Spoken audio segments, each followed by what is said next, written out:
Welcome, everybody, to the High Return Real Estate Show. This is Jeff Schechter, aka Shecky, and I'm a little bit lonesome today because my business partner is not here. Unfortunately, he had a previous engagement, but so I get the pleasure of introducing a very special guest today, and I'm very excited to speak with him because today we're going to remove all of your excuses for why you're not doing any deals or why you're not doing enough deals, because we have a really awesome young man on the show who is really going to light you up with some of his ideas. So stay tuned. You're in for a great ride today. Welcome to the High Return Real Estate Show, the podcast for heavy hitters. Two men, one mission. It's time to build your empire. All right, welcome back. Jeff Schechter, aka Shecky, on the High Return Real Estate Show. And today I've got the pleasure of introducing a young man who got started in real estate investing at the age of 25. I don't know, I didn't even barely know my name at age 25. And this kid is smart as a whip. He's got a day job in engineering, but that has not stopped him from being an active real estate investor.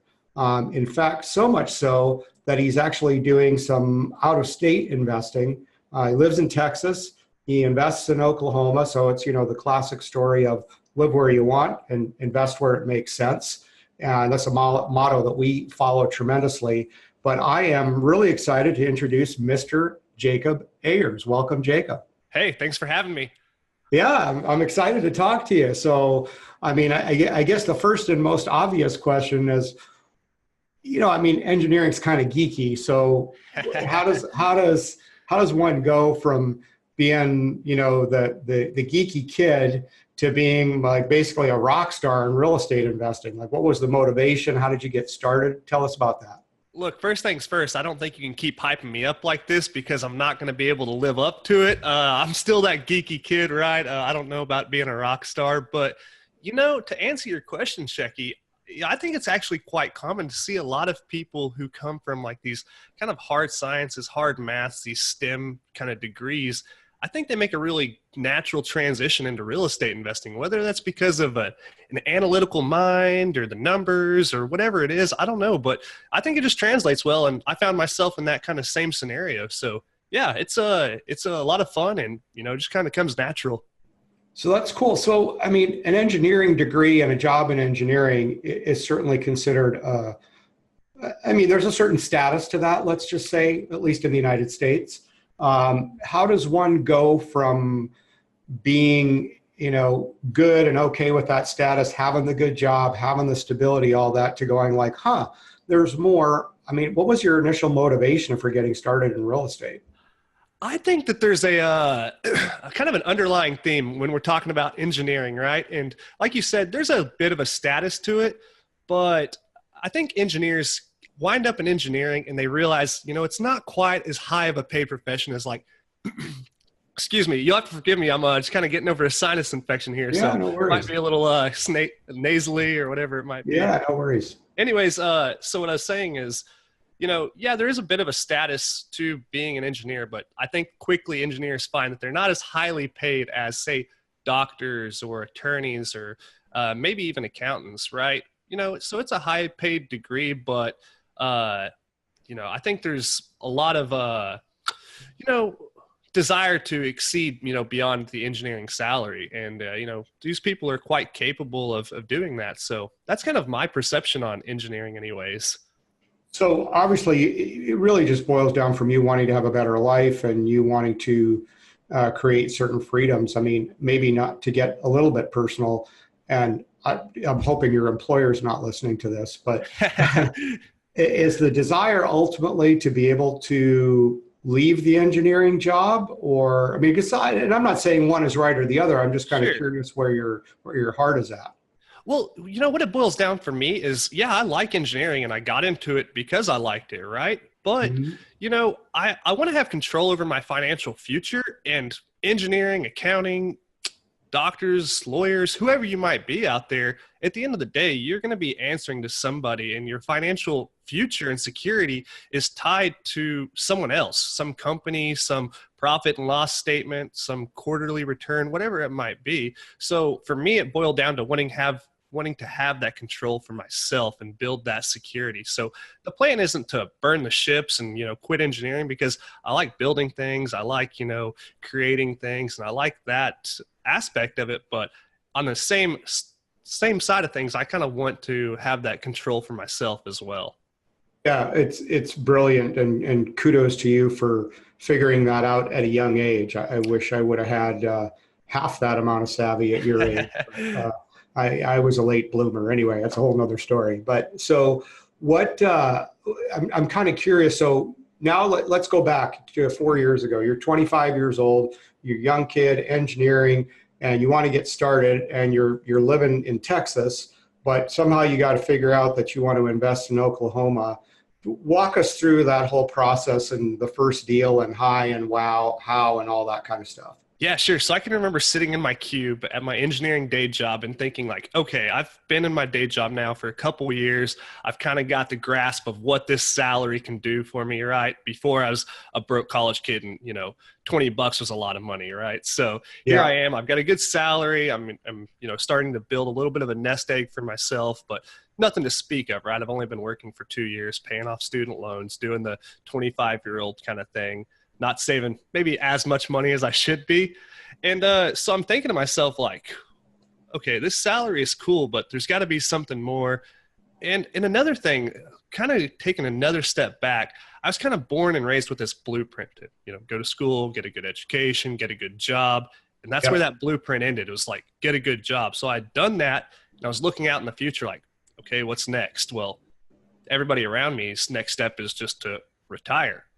Save money in their 401k and retire at 65, 67, 70. There's people working at my job that are well into their 70s because retirement didn't go as planned. And that really scared me. And that also wasn't very fulfilling. So I started looking out there like, okay, what other things could I do? And what were my options and possibilities? So I went down this rabbit hole of personal finance and investing, and kind of landed on real estate investing for kind of those reasons we talked about, And my thought was, okay, well, I want to invest in real estate, but I don't have a ton of money.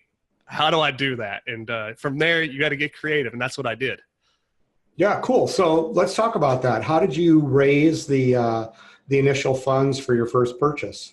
Through savings. And, it doesn't sound, it might sound crazier than it actually was. So my first property, I like to tell a story because it kind of was a bit of an eye catcher, was $25,000. That was the purchase price. That was a single family house in Oklahoma. So I think we can safely say it wasn't the Taj Mahal. It was not the Taj Mahal, but on one hand, it wasn't a rundown, dilapidated piece of junk either. It was rent ready. So this is a 900 square foot, 1 bedroom, single family house. Probably not the most ideal floor plan, right? But my thought was, okay, I'd like to kind of test out this real estate investing thing, see if it works, see if it's something I'm interested in. And this was a low risk, somewhat low reward endeavor. My thought was, hey, if anything goes wrong, I can at least afford this property without a renter, paying me rent every month, right? So smart. That's what I did. I got conventional financing. So that's another kind of funny thing, right? You're going to go out and get conventional financing on a $25,000 house. I think I put 20% down. Yeah. So put $5,000 down, a couple thousand in closing costs. Let's call it $7,500 out the door. Had my first single family house, and I was a tenant or a landlord for the first time. And that in itself is a whole experience too. So did you self-manage that property? I did. So that was out of state, about 500 miles away. I live in Houston, Texas. That was in the Oklahoma City metro area. And that's where my family is. That's where I was born and raised. So I knew the area. I had, kind of an infrastructure and a support system there. And that's kind of been my underlying philosophy for investing. Yeah.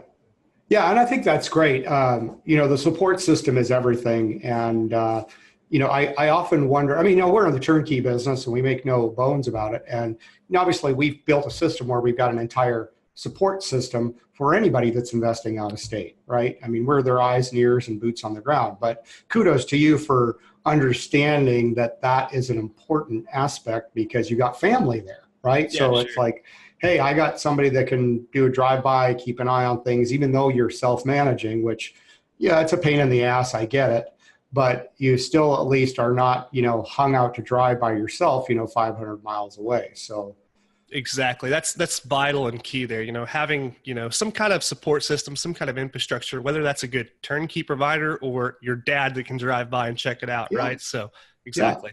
Yeah, exactly. So you still have that property? I do.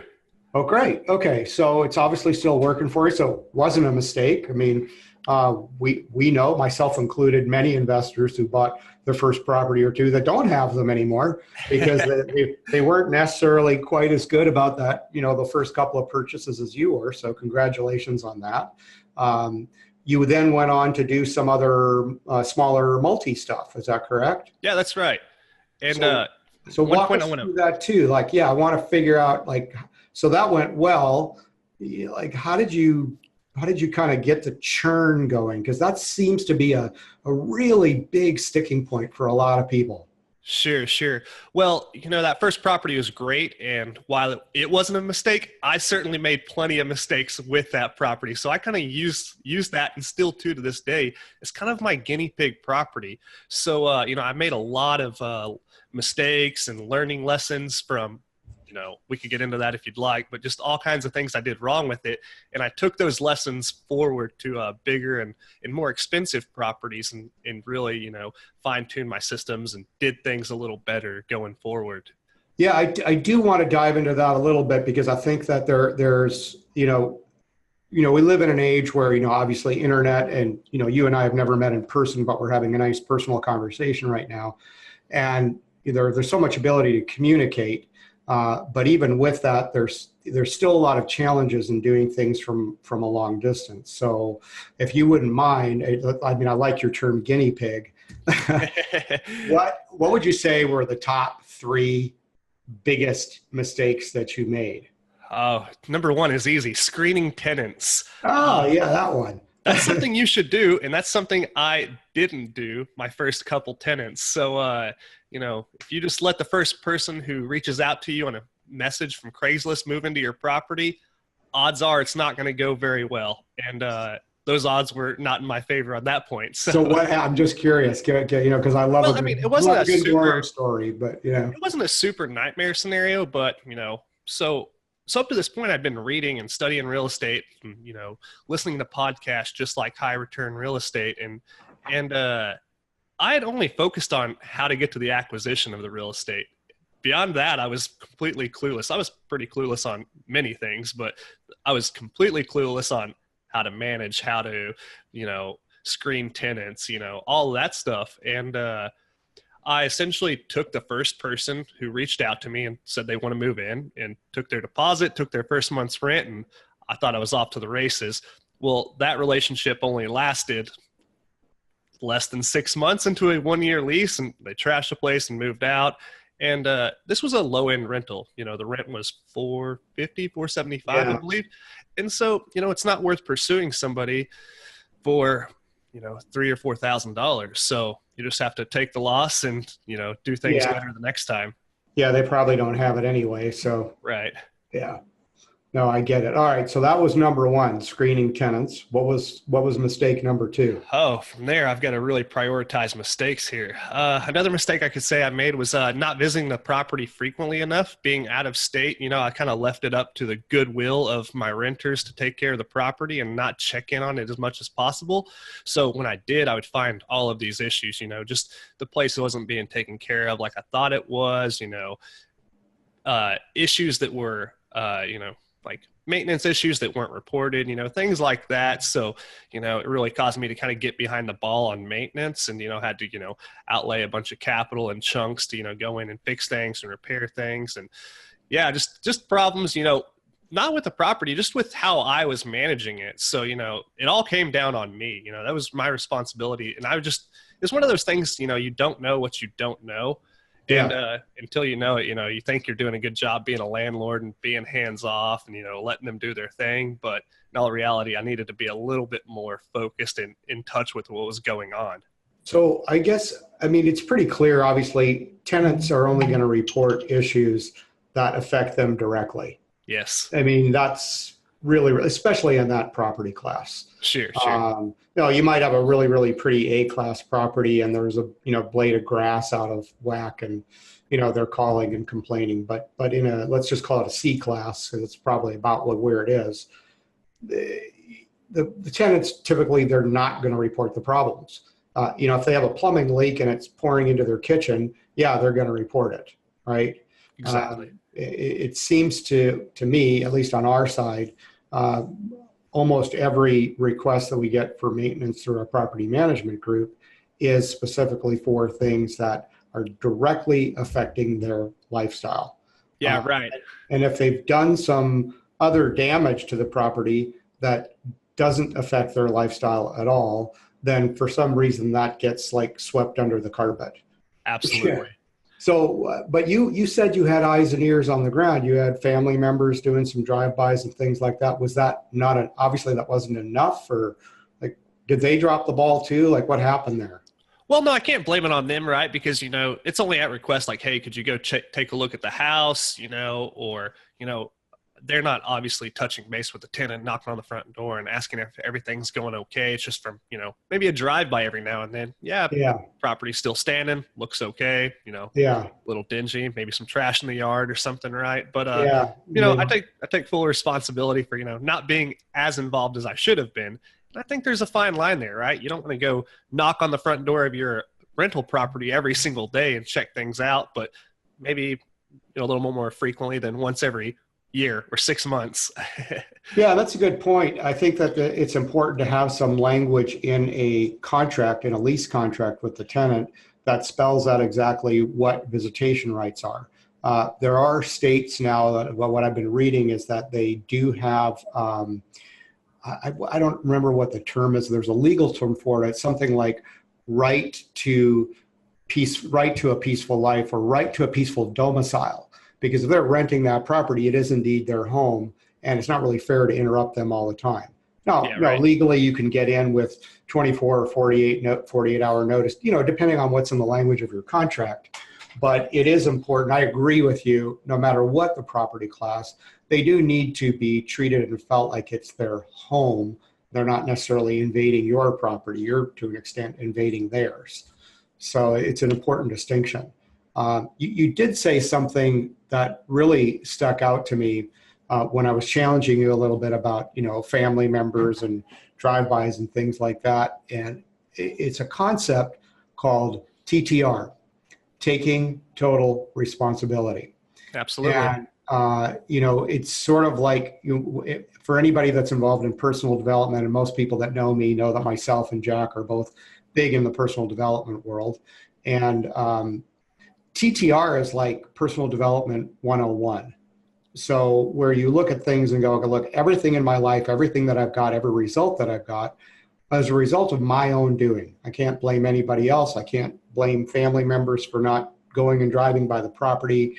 I can't blame the tenants for being pieces of crap because I didn't screen them correctly. So I want to just give you a shout out and say, look, I'm very appreciative of your mindset and your posture, because it's very mature for someone your age. And I think it's great. So what I'm getting at is, have you done any kind of formal personal development? What gets a guy like you to already have that sort of TTR type mindset? Well, yeah, first I appreciate the compliment. And it doesn't come natural. It's not an easy thing to kind of take that full accountability, right? But like I was saying, the reason I got into real estate is because I wanted to take control of my financial, future and my financial success. With that comes losses and failures you have to take accountability and control of too. So you got to take the good with the bad. And to answer your question, I'm a total mindset, personal development junkie, just reading books, and, Tony Robbins material is great. And there's so much stuff out there, but I think that's just as important, if not more important, than the actual mechanics of getting out and investing in real estate and doing deals and things, because it first starts with that mindset and that attitude and that perspective and your visions and goals. And I just love talking about all that stuff. And I probably do more of that stuff than I do of actual real estate investing. Yeah, that's fabulous. And obviously, a guy like me, like it's very apparent that you're obviously doing stuff like that. And you make a really, really great point about the priority of that. It's like, look, to a certain extent, anybody that's investing in real estate, whether they admit this or not, they've got another business. It's a business, right? Some of them treat it like a hobby, and that's okay. But if you are going to be a successful business person, a successful entrepreneur, the number one thing that's going to help you is your mindset. Absolutely. Over any other kind of, knowledge or numbers or tweaking or this or that, that is number one. And, and that's where you're going to really, it's what's going to allow you to hit the home runs. And it's actually a really good segue when I say home run. We're going to take a little pause real quick because I know Nicole wants to jump in and give us the home run of the week. So take it away, Nicole.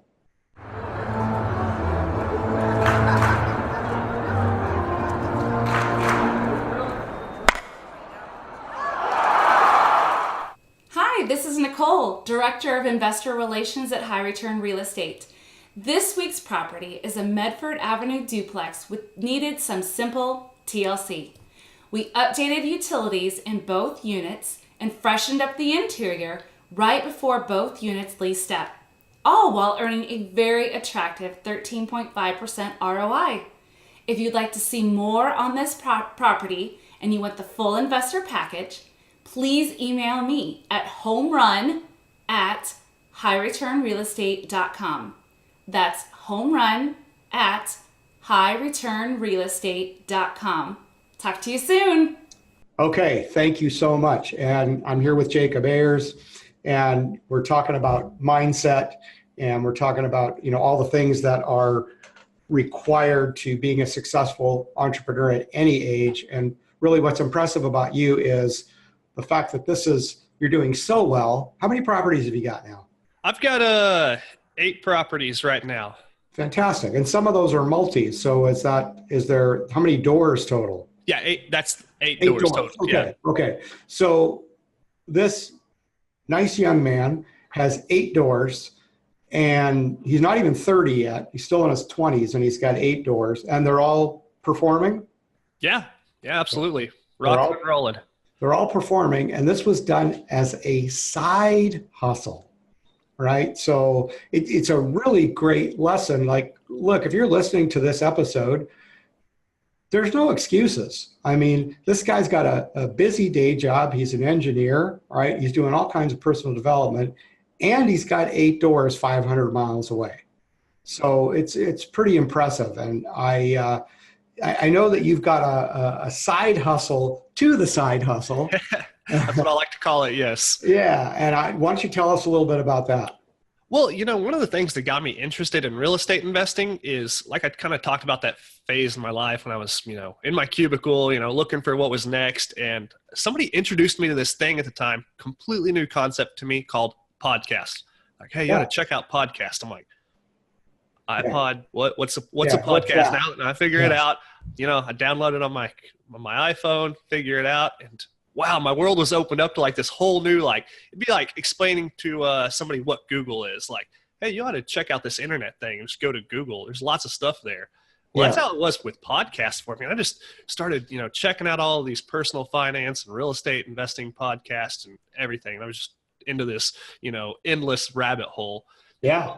I felt really inspired a few years later. For one, lots of people were asking me like, hey, why are you investing in real estate? Or what about this? Or aren't you afraid of that? Or what about bad tenants? I'm like, yep, all valid questions. And I was answering those questions to friends and family members and coworkers and peers and everybody. I thought, well, hey, I should, just kind of start a podcast, tell people a little bit about what I'm doing, teach people that, hey, if, some kid from Podunk, Oklahoma can do this, you're more than capable of doing it. So that's kind of what I've done. And I've been running that podcast for a couple years now, and it's been a lot of fun. I get to talk with people just like you and your partner, Jack. I had him on the podcast a few weeks ago. Really cool guy. And yeah, it's been a lot of fun. It's the side hustle to the side hustle. So yeah. Yeah, he said he had a great time too, and clearly you can tell like this is super fun for me, and it's interesting. And I don't know if you experience the same thing, but one podcaster to another. When we started, which was I don't know about a year and a half ago, something like that, like it was kind of painful. Like we knew we wanted to do it because here's what's going on. Like you got a lot of these gurus out there that are selling courses and doing all this stuff. And we didn't really want to be those guys. But we knew that we had a lot of information based on this incredible company that we had built and all the lessons that we had learned. And we knew from listening to podcasts of others that there was just some great quality people out there in the real estate space and the personal development space and the entrepreneur space. And it's like, we want to be able to pick their brains. And the only way that we're going to really do that, if we're not flying there to have a cup of coffee with them, is to interview them on the podcast. So I'm sure you're experiencing the same thing, but we've really like upped our game and created a situation where we've got some really great relationships as a result of this that we never would have had. And in addition, we're able to provide a platform that just provides so much value to our listeners. Some of those people obviously are our investors. Some of them are others and other investors out there in investor land, but it's just putting all that good energy out there. And whereas initially I was not in love with the whole idea of, like the production and the editing and, like there's a lot of stuff. People think it looks so easy, but there is a lot of stuff that goes into producing a good podcast. And like even today, and I'll just be transparent, you and I had a little hiccup because I was late to the office and got stuck in a construction zone, and I was a few minutes late for our recording time. So it's like things happen. Shit happens, right? So anyway, but it's so worth it to me now, and I love it, and I love having conversations like this with guys like you. And is there anything, I guess in wrapping up, because I know we both got to get going here, what is really the question that I didn't ask you that I should have asked? Well, I think for everybody, you've got to ask yourself, what's your reason why? What do you want your life to look like? People just kind of willy-nilly sometimes go through life and just like, kind of like a pinball, right? Like, oh, my buddy's having a happy hour tonight and he asked me to go. I'll go. Or, my friends are going on this trip to, skiing this weekend. I guess I'll go, or, whatever it is. And you're not like living your life intentionally and directly. And you kind of have to take control of your own life and like, envision where you want your life to be in 1 year, 5 years, 10 years, because if you don't, then you'll end up just wherever. And so I think a lot of people out there, if you haven't already, just, kind of ask yourself, what's your vision? What are your goals? And then start working towards that and building the life you want, because it's anything you can imagine is possible. You're entirely capable of living any life you want, but you can't wait until 10 years or 20 years down the line and then complain about where you're at because you didn't think about that 20 years ago, or you didn't, do something 20 years ago, and it doesn't have to be crazy. You don't have to move mountains. Just listen to a podcast, what you're already doing. Read a book, go to a meetup, just little bits of things every single day. And, take that step and the next step and the next one. And, eventually you'll, be living a life you want and can only imagine. Yeah, it's beautiful, dude. I mean, well said. Very, very elegantly said. Thank you for that. I don't know about that, but no, it was great. When you said something reminded me of, and I'm sure I'm going to botch this quote, but Jim Rohn was one of the earlier personal development guys. He was actually a mentor to Tony Robbins. Yeah. And he used to talk about, look, the winds of change, the winds of life are always going to blow. They're always going to blow. The question is how do you have your sail set? I love that. Yeah, that's good. Yeah. And so I look at that too and go like, hey, it is the stuff that we're working on now, whether it's this podcast or a conversation with an investor or the way we run our company or the way you run your personal life, is what you're doing with intent towards creating the kind of life that you want. Because like you said, the pinball machine's a friggin' awesome analogy. So, and there's nothing wrong with accepting your buddy's invitation to go to happy hour. I'm not suggesting that it is. But if that's in alignment with the way you want your life to be, then it's perfect. But if it's not, then you got to question it. Definitely. And I think most people don't have the sail set at all, and they're not even asking that question. So primarily it starts with is this even congruent with what I want, the kind of life I want to be living, or is my sail set in the right direction? So anyway, with that, I think this is a wrap. It's been a great pleasure having this conversation with you. And sorry, Jack, that you didn't get to be on this one, but you missed some fun. And I want to give you an opportunity to talk about your podcast. Tell us what it's called and how to find it. Sure. So it's called The Real Estate Way to Wealth and Freedom. Quite the mouthful, I know, but you can find it anywhere you're listening to this podcast at, I'm sure, iTunes, all of the other directories. And yeah, I don't have anything to sell. I don't have any free e-courses or ebooks or coaching courses or anything. Probably should, but I don't. And, I just love to talk about real estate investing, share other people's, journeys and experiences and knowledge and lessons learned with people out there to know that, this is a completely achievable path to financial success and something, if you're interested in, check it out and drop me a line on social media or my website at jacobayers.com. And thanks so much for having me on, Shecky. It's been a lot of fun. Yeah, awesome. So just to repeat, The Real Estate Way to Wealth and Freedom is Jacob's podcast. And you can find him at jacobayers.com. That's JACOBAYERS.com if you got any questions for him.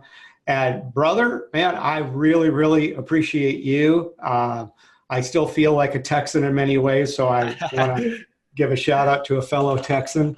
And thanks again for your time and for your wisdom and for your great attitude. And we really appreciate it. Hey, it's been a lot of fun. Thanks so much for having me on. You're always welcome to come back to Texas whenever you want. I'm going to look you up next time I'm there. All right. All right. Thanks, brother. Thank you. Take care. Yeah.